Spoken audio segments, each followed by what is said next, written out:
like, I'm dreaming. And the angel's like, you're not dreaming, get up!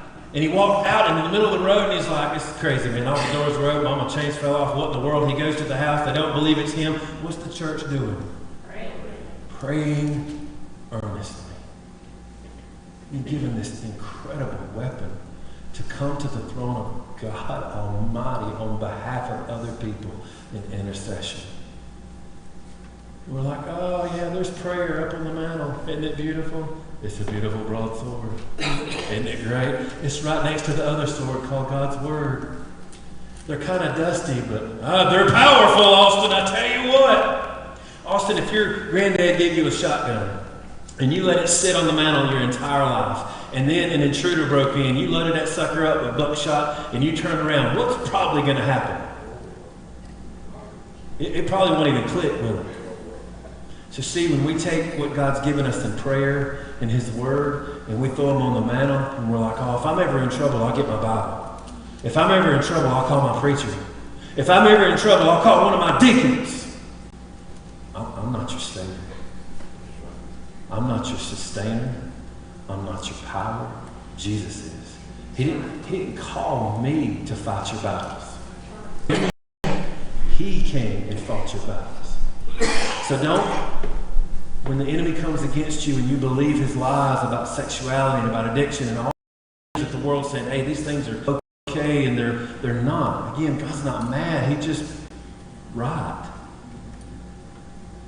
And we have no means to come back and have intellectual conversations with people because we don't know what His Word says. I wish you could have been a part of the conversation that Andrew and I had with Delane and Ashley this week about the sexual nature of young people right now.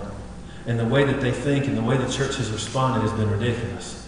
See, the church is over here in 1983 telling people how to live, and we're over here in 2019 going, I mean, don't you know we have color TV now?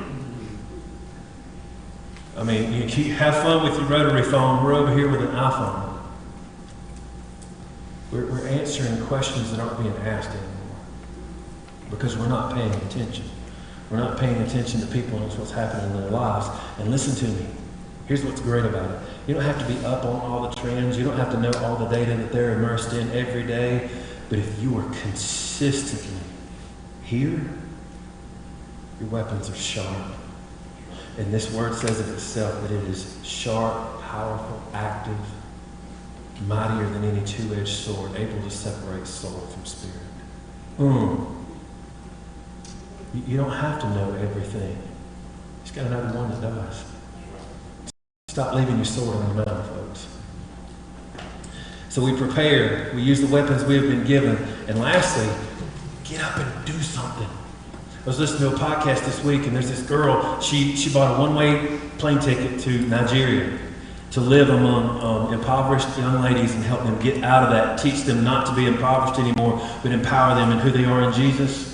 And she said, I had this great thesis in college that I was going to be this person and help these underprivileged children and all these great things. And she said, I noticed in my early 20s what I was doing as I was waiting for this company to give me a job or this company to give me a job. So 10 years from now, I'd have the resources to go do what he told me to do. And I got to noticing there are no underprivileged girls anywhere in my sphere of influence. So if I'm called to that, and I say that I'm passionate about that, maybe I need to do something about it instead of just talk about it.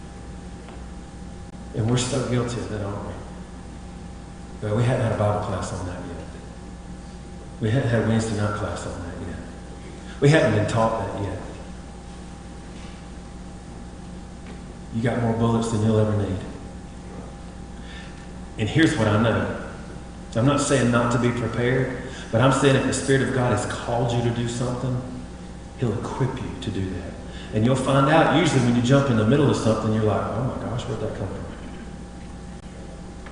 Stop waiting to be prepared. It's like, how many of you remember before you had kids and you were like, yeah, we want to wait. I'll tell you later.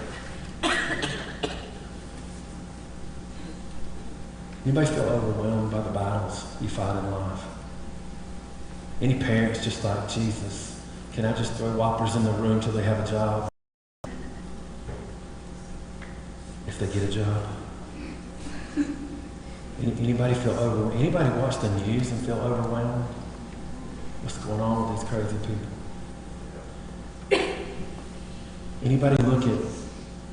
Anybody thought lately about the mindset of a teenage human being